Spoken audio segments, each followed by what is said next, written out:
Time now for The Real Estate Connection with Stephen Theard, a realtor and certified probate and real estate specialist. Whether you're a first-time homebuyer or a seasoned investor looking to downsize, move up, or refinance, this program is for you. A house in the middle of our street. Something tells you that you've got to in the middle of our... From probate sales to landscape design to home repairs and maintenance, this is your weekly look into all things real estate. Now your host for The Real Estate Connection, Stephen Theard. Hey everybody, welcome back. It's been a minute. I said I was going to come back in a week, and I did not tell the truth. I got wrapped up in all kinds of things real estate related. Good Patriot Realty has been really busy, but I want to welcome you to another episode of The Real Estate Connection, brought to you by Good Patriot Realty. A salute to home ownership. Notice the new hat, part of Good Patriot Realty expanding its advertising and marketing. These hats are, do I have an example sitting around here anywhere? No, I don't. This is a Richardson 112. I saw it on a trip back east when my wife and I were heading out to Nashville. I was scrolling through my phone and I saw this hat, and it was red, white, and blue. It was beautiful. It was perfect. And I thought, I wonder what the logo would look like on it. And I was playing around with it on my phone, and boom, it was created. And here it is, live and in person. Richardson 112, red, white, and blue snapback. Good Patriot Realty, a salute to home ownership. This is a closing gift that I'm giving out to my clients who I'm doing business with. And hey, if you want a hat, let me know. I might be able to get you one. Anyway, back to the show. Good Patriot Realty is the host of the Real Estate Connection, and I want to thank you in joining me on today's show. The topic of today's show is crypto, and it being the next real disruptor in real estate. And this is part two. So, I hope you enjoy it. Sit back, relax, and let's jump right on in. Oh, and if you don't want to miss another episode, if you're watching on YouTube, go ahead and smash that thumbs up button, like it, and subscribe so you never have to miss another notification of when the show is going to be popping on. Or if you're on Facebook right now, go ahead and hit that like button and maybe start a watch party for me. This is going to be wild and crazy as we roll through cryptocurrency and how it might just disrupt real estate. All right, so we're going to jump right on in. By the way, this is I'm the broker, Good Patriot Realty, DRE number 017000019. If you have any questions about your real estate needs, or whether you're into crypto and you're wondering how you can use it to purchase your next home, or even receive payment in cryptocurrency for the sale of your property, give me a call, 408-472-0817. Again, 408-472-0817. I have yet to do that transaction, but we will figure it out together. I have contacts in the Bay Area that can help us walk through this thing, and it would be great because maybe I could receive a commission in cryptocurrency as well. All right, so let's jump on in. So blockchain and cryptocurrency. You know, in the first episode, we kind of laid the foundation of what is going on. But again, this is from an article by Sarah Kim, and it's titled Blockchain in Real Estate, How the Technology is Revolutionizing the Industry, okay? And so I'm just kind of summarizing some things that are going on from this article. I wanted to share them with you because if I found them interesting, then I thought you would find them interesting as well. So the first thing is, basically, there's a difference. There's blockchain and there's cryptocurrency, and the two are not the same. They're actually different. And so I'm going to read to you what she has written verbatim.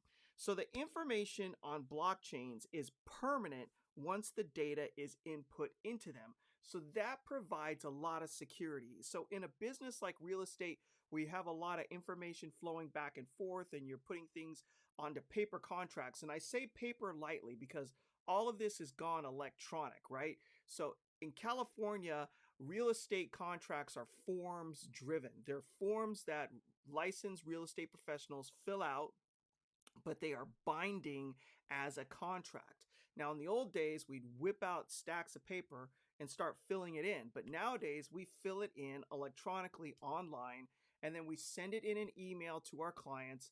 They can open it up and read it. And then we could go over questions on the phone, and then I can use a program called DocuSign. It's very popular, works great.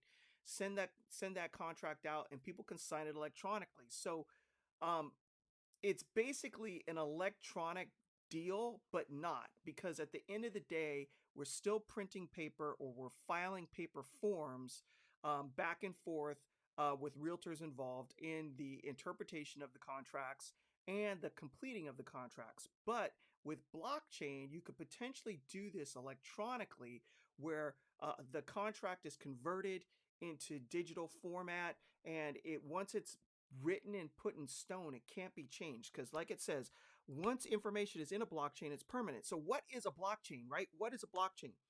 A blockchain, here's the definition. A blockchain collects related information and groups them together, all right? Also known as blocks that hold data sets. Each block has a specific storage limit. And once a block is full, it gets chained onto the previously filled block. That creates a chain of blocks with data, hence the name blockchain. The chain around the blocks makes the data unchangeable and indestructible. So that's basically what a blockchain is. So if you can picture a box and you're filling it full of data, and it has a certain capacity and it gets full. Once that block is full, it gets connected to the prior block that was already full, and it's attached. Then another block gets attached to it. And so all these blocks connected together create the blockchain, which makes the blocks unchangeable. So in real estate, where you have issues of property size, beds, baths, a square footage, lot size, stuff like that, that can be codified in a property tax bill, we can put that into the blockchain as well. And once it goes in there, it's permanent. Now, there are issues, all right? There are issues, and this is the issue. As a guy who came out of tech, of high tech, the high tech world, and working in public accounting, we used to do enterprise ERP systems, enterprise systems, basically big giant software systems that kept track of all the data for accounting as and kept it live. So if I inputted say an invoice or a purchase order or sale into the system, right, it would roll through the entire system and constantly have an updated number of total sales revenue, total expenses, and depreciation, all that kind of accounting stuff, right? The issue though in that system is garbage in, garbage out. If you have bad data entry and you put in the wrong information, it rolls through the entire system and it can cause there to be bad information. So the system is only as good as the person inputting the data into the environment, into the atmosphere, right? That's the enterprise system that people were installing, whether it's PeopleSoft or SAP. And I know I'm going off way on a tangent, but it's related. Stay with me. Stay with me. So if you're entering data into the blockchain and it's wrong, and then it's permanent, you can't change it. So that's a potential downfall in using the blockchain technology. So it would be vitally, vitally important that the information going into the blockchain was accurate to begin with. Otherwise, it's permanent. And that just came to me, right? So there is some security risk in the blockchain as you're using this maybe in real estate. Because what if you get the lot lines wrong? What if you get the square footage wrong? What if you get the bedrooms and baths wrong? What if you miss something on the title company report that shows that long lost Aunt Sally's second cousin Joe has ownership interest in the property, and it pops up out of nowhere and he's all like, hey, that's part of that is my land and you sold it to somebody else. Now you have title issues. That's a cloud on title. That means the title's not totally clean, and then you have lawsuits, right? Because he's going, hey, I own an acre of that 5 acre parcel, and you're saying, no, I just bought it for like $2.5 million with a big house on it, and I own all 2 acres. And he's all, no, I own an acre too. Then you have a lawsuit. You have conflicting interests. So it's vitally important that in the blockchain that the information goes in accurately. Now, what is the difference between the blockchain and cryptocurrency? Okay, so first, the biggest well-known cryptocurrency, if you're at at all in the news watching anything, is Bitcoin. It was the first one. It started off years and years ago with hardly any value to it, and now it's worth $43,000 a coin. So if you were an early adopter before anyone knew what crypto was, right? No one even knew the concept of it, kind of like before the internet came out, and you bought, say, 1,000 of these coins for like $5 each, right? Now you're sitting on, hundreds of thousands of dollars. I didn't do the math in my head. I wasn't quite sure if it was a million, but at $43,000 a coin at 1,000 coins, yeah, you're a millionaire, right? You're a millionaire. So those early adopters are sitting back and sitting pretty. But because it's the most well known and has the most value, we're going to go with that as an example of cryptocurrency. Now, there are over 6,700 other crypto coins, crypto types of cryptocurrency out there. If you're familiar with the crypto marketplace, then the next popular one would be ETH or Ethereum. And then it goes down the line, Solana, what is another one out there? The Metaverse, Mana Decentraland. What else is there? Polygon, XRP. I mean, there's a lot. So if you're, don't beat me up if you're a crypto expert. This is just a broad spectrum overview, right? So first was Bitcoin, and it's a type of cryptocurrency, a digital currency used to facilitate transactions. Each type of cryptocurrency has its own unique set of codes. Similar to casino chips, you'll need to exchange actual money for dollars. So that's a great example. And thank you. All the credit goes to Sarah Kim, who wrote this article. And that's a great example, Sarah. So think of a Bitcoin as I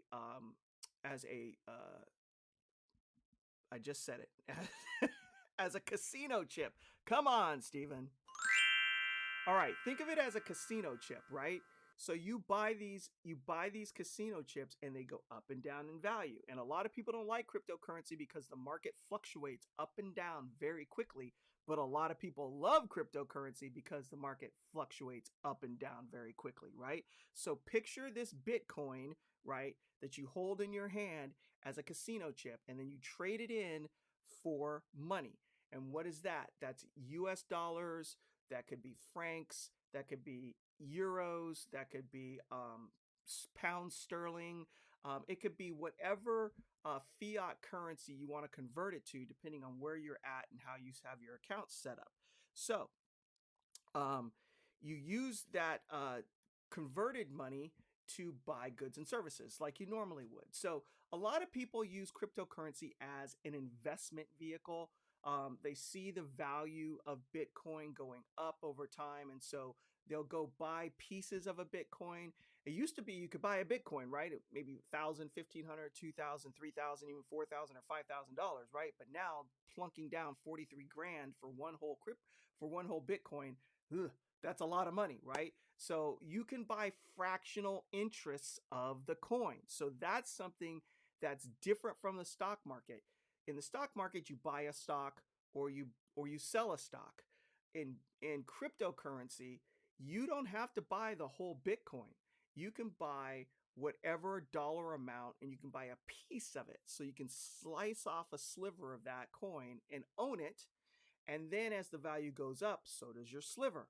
So that's what makes cryptocurrency a little bit different from traditional stocks and bonds. However, the values do fluctuate up and down very quickly. So if you see a pattern in a particular coin and you're seeing it bounce up 5% over a day and then drop down 5% over a day, then people can trade off of that.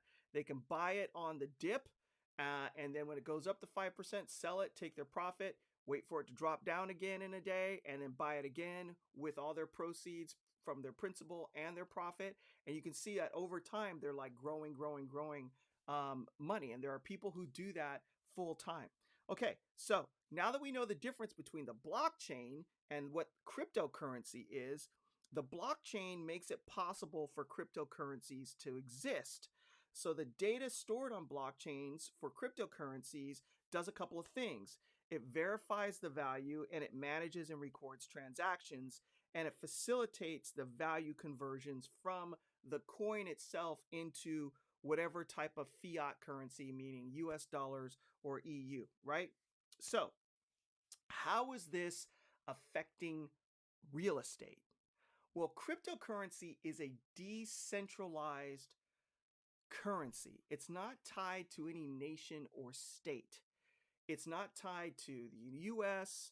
It's not tied to China. It's not tied to Russia. It's not tied to the EU, the United Kingdom, Brazil. It's not tied to any nation. So you don't have nations printing out their own currency and backing it with its value. This is a decentralized, meaning it just has value worldwide based on the desire for people to own it and what they're willing to pay for it. So there's a consensus of people that give it value, which means it can be traded all over the place, and also it can be traded really quickly. So like in a stock market, you might sell a stock, but then you have to wait a couple days for you to for the money to clear, for the stock transaction to clear, and then for you to get your proceeds or to get your cash, right? With cryptocurrency, it's instantaneous. So you can buy it in an instant and sell it in an instant, and it converts quickly. So that is why cryptocurrency is popular. Plus, some people say it's hedging bets against inflation. So I won't get into that. I'm not an investor, but that's what they're saying.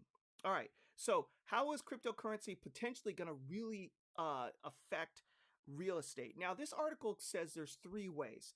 It's going to be on smart contracts and making property investing more accessible to more people, and property listing services that are transparent and secure. Now, there have been one or two transactions with using cryptocurrency. However, it's not what it seems on the surface, okay? Still in this state, you cannot hand over 15 Bitcoins in exchange for title on someone's house. Because of the way the rules in the state exist today, you still have to hand over US dollars to another person in order to exchange a deed for a property.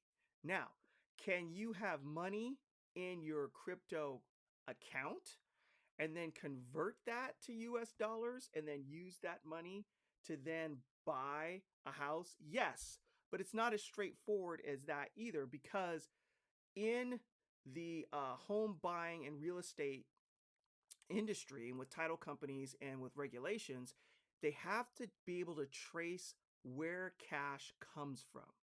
Okay, so with stocks and bonds, you can trace it back to, where you purchased it. You got the money from a paycheck, it went into your bank account, then you purchased a stock, and then the stock went up in value over time. You sold the stock, you got the cash, it went into your bank account, and then you bought a house with it. There has to be a trail, right? The same thing holds true with cryptocurrency. You have to show where the cash came from that you purchased the cryptocurrency with, and then it grew into an account, and then you sold the cryptocurrency, and then you transferred it into your bank account, and then it went to be used to purchase a house. So even though you can use quote unquote cryptocurrency to purchase an asset, it's still kind of very traditional because it's still really new, and the rules that are in place haven't quite caught up with the technology. And that's true in anything. When I was working in public accounting and they were doing electronic transfers of software, right? Remember in the old days, you went to a computer store and you were going to buy, say, Microsoft Excel or Word. You'd walk into the store, you'd pick up the box off the shelf with the CDs in it, and you'd go up to the counter, and then you'd buy it, take it home, put the CD in your computer, and upload the software. Whereas when technology improved and changed, you no longer had to do that, right? You could just go on Microsoft's website and pay for your software online and download it directly to your computer. Well, the tax rules and stuff that are written for the exchange of property didn't have a section for downloading software, right? Because the technology far advanced the rules. And so that's what's going on in cryptocurrency. The rules are set up for US dollars and fiat currency and not for crypto. And so there still needs to be some catching up being done. However, you can do it. Now, this is where I think it's going to affect the industry first, and that's in lending, okay? Because right now, when you go get a loan, you go through a lender or a bank, they loan you the money, you go through all that stuff, and you get a loan, right? And you have to show your income, and you have to show the ability to repay it, and all this other stuff. But with cryptocurrency, there are some lenders out there that will let you take your Bitcoin and deposit it into their digital wallet. This is where you hold your Bitcoin, and they will give you the US dollars to buy a house. And then you can pay them back over time to pay back all that cash you borrowed. And then once you pay off the loan on your crypto, you get your cryptocurrency back, right? That's brilliant because a lot of people don't want to use their Bitcoin or their other coins because it's still climbing in value. And if you hand it over or cash it out, and you no longer hold it, which means the value of that coin that maybe you bought, I don't know, even 2 years ago, for $15,000 it's now worth 43. Who knows, in 5 years that same coin could be worth $75,000. So instead of giving up the coin, which there are a finite supply of, by the way, for Bitcoin there's a finite supply, they're not making any more, and so once they're all sold and owned, that's it. You can only buy them off of people, right? And then they become more scarce, and you know what happens when things are scarce, the value goes up. So with these institutions that are allowing you to park your cryptocurrency into them and then get a loan on the value as when you placed it in their possession, and they get to hold it and use it, right? You pay them back, and eventually you get your crypto back once you pay off the loan. That's beautiful. That could truly upset the lending industry because it goes beyond traditional lending, right? And it's almost like doing a hard money loan, right? It's the guy's money. They can lend it to you if they want or if they don't, right? If I have $1 million sitting in the bank and I want to loan it to somebody in order for them to buy a house, I can write up a promissory note and have them pay, and I can attach a lien to the property on my own as a person to do that. It's not just banks. That's what they called hard money lender. We have a group of investors who pool their money together, and then they lend it out to people that don't have the greatest credit, or they want a short-term loan and they charge a higher interest rate because there's more risk, and that's how they make their money, right? So you could do that, and so can these institutions. So that's one place where I really think that cryptocurrency is going to start upsetting the marketplace, and a real game changer is in lending. Now, also, they talk about smart contracts, but again, if garbage goes into those contracts on the blockchain and they're not changeable, then that could pose a problem. So I don't see that as early adoption or game-changing item within cryptocurrency or blockchain technology right away. I'm not sure how that's all going to play out, other than getting documents and scanning them and digitizing them and putting them in a place where they can't be altered, and being able to report as a broker for regulatory purposes, right? Because you have to hold on to your records so that if the state wants to take a look and make sure you're doing things right, you need to have a place where you're keeping everything. So if you have finished the deal and you scan in all your contracts and you put it into a blockchain, you know it's there permanently and you can get to it and it can't be altered. That's a place where I think we could get some traction as far as smart contracts are concerned. But the other place where we may have some traction in being able to sell real estate on the commercial or investment side is tokenization. So tokenization, it's a big word, and I'm going to roll through it real quick. I'm trying to find my notes on what tokenization is. All right, tokenization. The tokenization of real estate. This is when you take real estate, converting its value into crypto, liquidates the industry. So what you're doing is you're taking an asset and you're taking that and you're converting it into a coin or cryptocurrency or a bunch of coins. So for instance, if you own a commercial building in a major downtown city, and you take that and you take the ownership of the deed of that and you convert it into cryptocurrency or what we call a non-fungible token or an NFT, and then people want to invest or buy portions of that building, you could then either sell the NFT altogether, and then a bunch of people own portions of that building. And as the building goes up in value, so does the coin. And so people can invest easier. You can go in and just like with a Bitcoin, you can buy a fraction of it. So if you want to invest in a large commercial building in New York City and you only have $1,000 and it's tokenized, you can go and buy $1,000 worth of that building and you're a building owner. Right. And so if that building is going up in value over the time, then correlating the token or the coin related to that building would be going up over time as well. So this opens up investment to more people. You're not having to jump through all the regulatory hoops. You're not having to build syndicates of people with minimum cash inputs.